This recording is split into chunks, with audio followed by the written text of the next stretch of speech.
Imagine a civilization so advanced that 3,500 years ago, they were casting bronze vessels so intricate that modern scientists still can't fully replicate their techniques. Sounds impossible, right? But here's what shocked me. Bronze Age China wasn't just making weapons.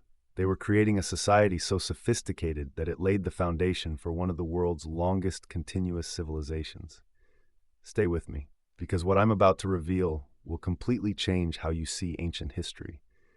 We're talking about ritual vessels that could predict the future, a social hierarchy more complex than medieval Europe, and technological innovations that were centuries ahead of their time. Let's dive in. The true meaning of the Bronze Age, more than just metal foundries.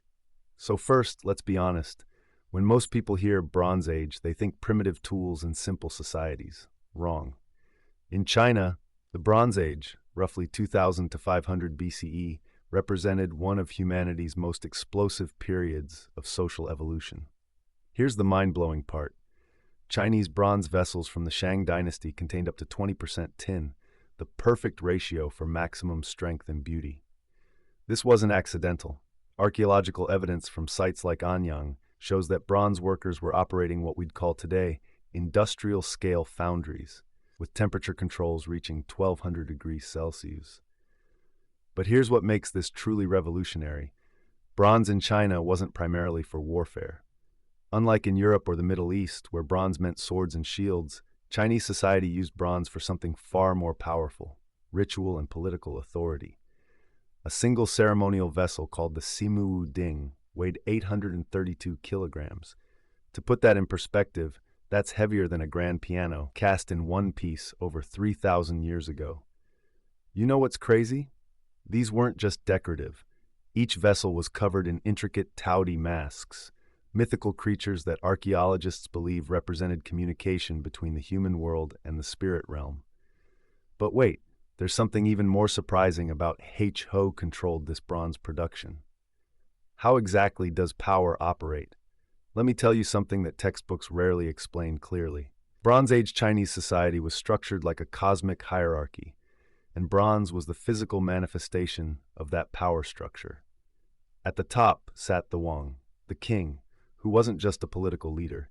He was a religious intermediary, the only person who could communicate with the ancestors and gods on behalf of everyone else.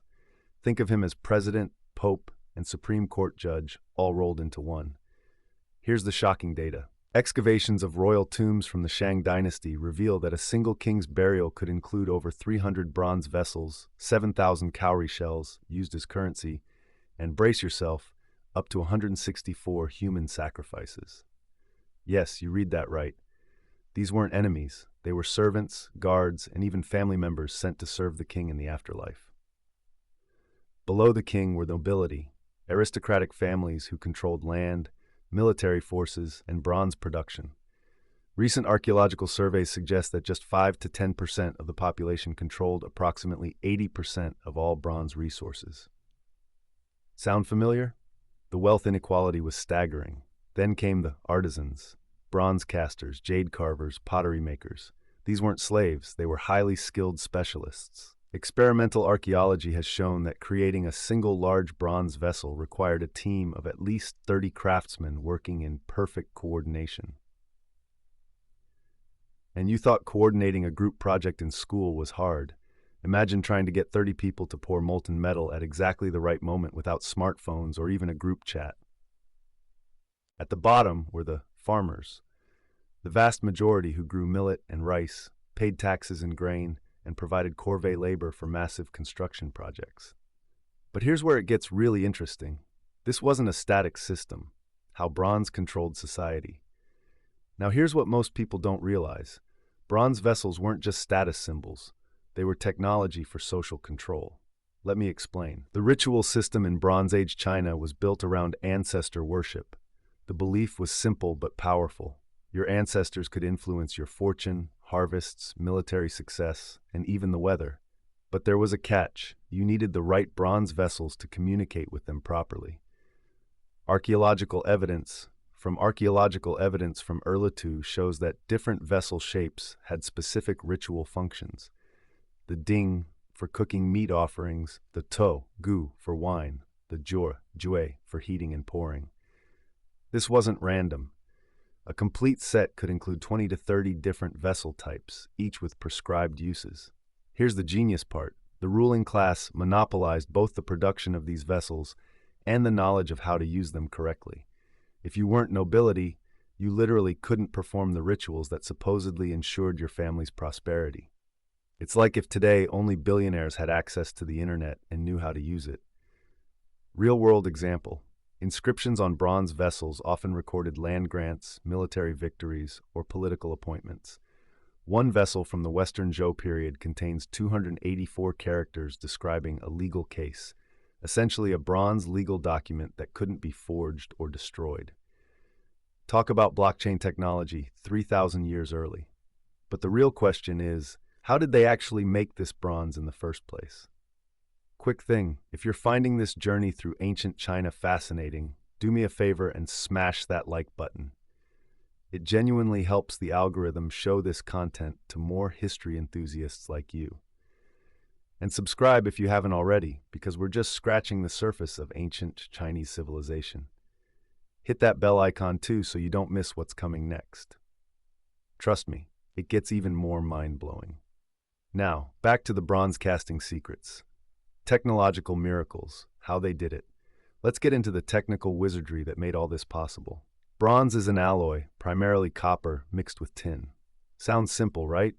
Here's the problem. China had copper deposits, but tin was rare and had to be imported from distant regions, possibly as far as Southeast Asia or Central Asia. Recent isotope analysis of Shang Dynasty bronzes reveals that tin was being transported over 1,500 kilometers, an incredible feat for a society without wheeled vehicles or draft animals in many regions. This required sophisticated trade networks, resource management, and political coordination across vast distances. The casting technique was equally revolutionary. Chinese bronze workers used what's called piece mold casting, completely different from the lost wax method used in the West. Here's how it worked. Create a clay model of the vessel. Build a clay mold around it in sections. Remove the model and carve intricate designs. Inside the mold, reassemble the mold with a slightly smaller core. Pour molten bronze into the gap. After cooling, break away the mold to reveal the finished piece. The precision required was insane.